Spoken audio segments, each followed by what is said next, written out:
বর্তমান যে দেশের অবস্থা, যে কেউ এসে যেতে সেটাই খাবের কয়, এবার করে কি ব্যবসা করা যায়? ভাই রড আছে রড? হ্যাঁ ভাই আছে। আচ্ছা এগুলো কত করে ফিট? ভাই 200 টাকা ফিট ভাই। আচ্ছা আমি আপনাকে 1000 টাকা ফিট দিই, আপনি এইটা একটু খাওয়া দেন। দেখো আবার চলে আইছে। এইগুলি কি খাওয়ার জিনিস যে খাবো? হ্যাঁ তাহলে আপনার জিনিসে ভেজাল আছে। এই জিনিস যদি ভেজালই না থাকে তাহলে আপনি খাইতে পারবেন না, কিসলে খাওয়া দেন আপনি। এই মিয়া, এটা কি খাওয়ার জিনিস যে খাওয়া খাবো? এটা লুয়া না, লুয়া কি খাওয়া যায়? খাওয়া যাই বা না যাই, আপনার জিনিসে তো ভেজাল নেই, এইটা খাওয়া দেন।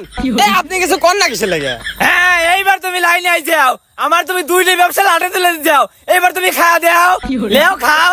আরে তোর কি মাথা খারাপ হয়ে গেছে নাকি? লুয়া কি খাওয়া যায়? এটার আমি কি প্রমাণ দেখাবো? তোমার জিনিসে তো ভেজাল নাই সেটা প্রমাণ দাও। আচ্ছা আপনি তো আমি 200 টাকার জিনিস 1000 টাকা দিচ্ছি, তাহলে আপনি খাইতে পারবেন না কিসে লেগে?